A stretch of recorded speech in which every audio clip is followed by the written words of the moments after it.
Hola, soy el padre José Duván Largo, sacerdote de la Arquidiócesis de Popayán, de la parroquia San Juan Bautista de Tunía, estudiante de teología y en este curso concretamente de Sagradas Escrituras.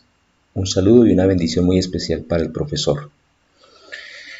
Después de este saludo introductorio paso a expresar en mis propias palabras el resumen, la síntesis del tema propuesto en Sagradas Escrituras. Bueno, primero que todo, se nos propuso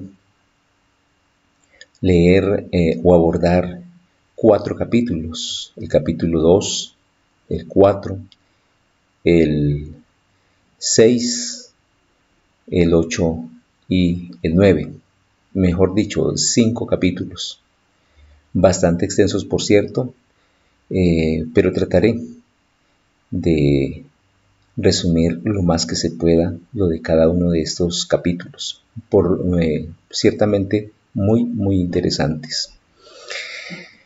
En el capítulo 2 se nos hablaba del mundo de la Biblia. Hablar del mundo de la Biblia es proyectar nuestra mirada hacia Israel, hacia Palestina, hacia esa tierra donde confluyen 3 grandes continentes, Europa, África y Asia. Una tierra aún en esas alturas de la historia en disputa, por muchas causas. Pero bien, no es el tema que nos incumbe en este momento, solamente decir que el mundo de la Biblia, o mejor dicho, la tierra de la Biblia, es una tierra pequeña, poco más pequeña que toda el área del departamento del Cauca. Es un país bien pequeño y con unas particularidades o características propias: clima, agua, relieve, territorio. Una tierra de desierto, de poca agua. Y bueno, fue el lugar escogido para Dios, por Dios para la revelación, y eso es lo que importa. Ya dije que es una tierra, un país pequeño, una nación pequeña en esa época, siglos antes de Cristo, pequeña en medio de tantas otras naciones, de tantos pueblos. Israel, o el país de la Biblia, fue un país, un territorio no aislado, sino rodeado de muchos otros pueblos, de muchas otras culturas, que por supuesto, en el contexto de la historia, tenían sus propias formas de vida, familia, gobierno, política, etc. Eso el resumen del capítulo 2. En cuanto al capítulo 4, Israel medita sobre sus orígenes. Hablar de los orígenes de Israel es hablar de su historia, de su pasado, de sus raíces. Un pueblo que, a pesar de ser el pueblo elegido, es un pueblo también sufrido. Con el paso de la historia estuvo de mano en mano de imperios. Y bueno, Israel, el pueblo elegido, supo sobreponerse a todas esas situaciones, vicisitudes de la historia. Por supuesto, hubo personas inspiradas por Dios que fueron resistentes, fueron resilientes a todo este tipo de situaciones y que llevaron adelante al pueblo, que supieron mantener la cultura, su identidad, que no fue fácil, pero tampoco imposible. El capítulo 6 aborda concretamente lo que es el judaísmo, que se deriva de la tribu de Judá, de un judaísmo antiguo y luego de un judaísmo posterior. Bueno, un tema bastante denso, el número 6, capítulo 6, sobre el judaísmo, ¿no? Un pueblo, una cultura particular. Luego pasamos al capítulo 8, las escrituras cristianas. Hablar de las escrituras cristianas es situarnos en el terreno ya del texto como tal, del texto escrito. Y hay una idea general que manejamos acerca de la Biblia, incluso hace años dentro de nuestros estudios de teología de Biblia, y es que la Biblia, antes de ser libro, fue oral. Fue oral, lo que llamamos la tradición oral primero y luego la tradición escrita.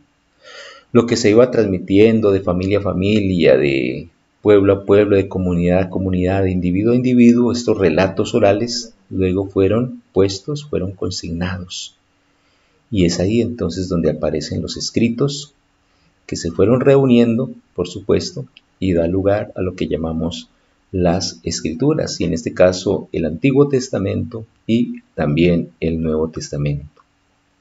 El centro de las escrituras es Jesucristo. Jesucristo vino del Padre y vino a anunciar, a proclamar el reino de Dios, la salvación, vino a traer la buena nueva. Esa fue su labor, anunciar, proclamar el reino de Dios. Pero después de Cristo, ¿no? ¿Qué viene? Viene que Jesús se convierte en el proclamado. ¿Por medio de quién? ¿O a través de quién? A través de sus seguidores, los discípulos, quienes se encargaron de transmitir a los demás, de transmitir todo lo que Jesús hizo, enseñó lo que Él les mandó, anunciar el Evangelio. Entonces, Jesús el proclamador pasa luego a ser el proclamado. También se dice que antes de los evangelios escritos existió el evangelio oral. Existió el evangelio como vida, ¿no? ¿A través de quién se hizo esta proclamación oral? A través de la predicación de los apóstoles, a través del querigma, a través de la proclamación. Por supuesto, la escritura no tiene un solo corte, no tiene un solo estilo. Entramos entonces en el vasto terreno de los géneros o de las formas literarias, que por supuesto no es una sola, sino varias. Entre ellas tendremos los evangelios escritos, Marcos, Mateo, Lucas y Juan, los 4 evangelios. De los 4 evangelios, Marcos, Mateo y Lucas, se les llama evangelios sinópticos por su similitud, por su equivalencia, por su parentesco en forma, estructura y temas, cosa que no tiene el Evangelio de Juan, al cual se le dedica un apartado diferente. La idea fundamental es que tanto Mateo como Lucas son más extensos que Marcos. Marcos es más corto y por lo tanto el Evangelio más antiguo. Y se dice que prácticamente es la base para Lucas y para Mateo. Eso es lo que nos dicen los grandes estudiosos de la Biblia y lo que nos aportan para nuestra formación. Primero Marcos, luego Mateo, Lucas y por supuesto Juan. Pero por supuesto los evangelios, antes de ser consignados, antes de ser letra, fueron vida, fueron vida, fueron experiencia de Jesús con sus discípulos, experiencia de misión. Bien.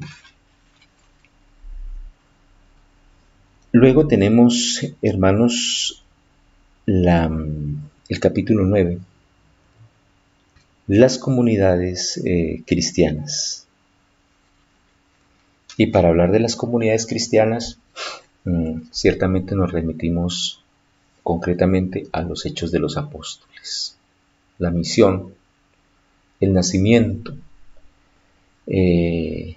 la propagación del Evangelio, de la palabra de Dios y el surgimiento de nuevas comunidades, ya no solamente judías, sino también de otras culturas, de otros pueblos, en este caso de Asia Menor, los griegos, los romanos, en fin, la iglesia primero podemos decir, ¿no? La comunidad cristiana primeramente fue judío, compuesta por judíos, luego se fueron integrando, ¿no? Se fueron integrando y ya entonces no es una comunidad homogénea, sino heterogénea, diversidad cultural, ¿no? Pero todos unidos a una sola cosa, o mejor dicho, todos unidos a Jesucristo, a su mensaje.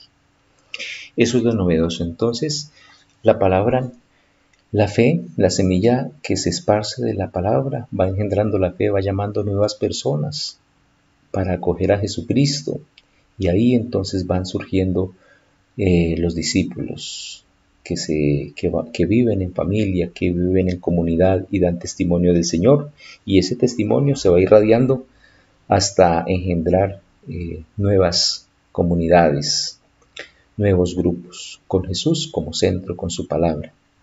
Bueno, entonces esto es lo que podemos decir así, en breves palabras. Hay mucho que decir de toda esta densa temática, pero básicamente esto es lo que puedo compartir con este profesor. De parte mía, humildemente le comento que a veces hay fallas en la técnica, en los medios, ¿no? Y ya hace años que no había abordado la formación permanente y ahora pues gracias a Dios y con entusiasmo he empezado una nueva etapa en mi vida a través del estudio, a través de mi formación permanente, concretamente a través de la Universidad Santo Tomás. De manera que en este comienzo les ofrezco mis disculpas, ¿no? Las inexactitudes, pero bueno, poco a poco vamos tomando el ritmo en la lectura, en hacer los esquemas que se nos piden y bueno, dar con lo que el profesor nos pide, nos solicita en esta formación. Entonces yo le agradezco muchísimo sus recomendaciones, sus observaciones, para tenerlas en cuenta más adelante en lo que sigue. Muchas gracias, profesor, que Dios lo bendiga.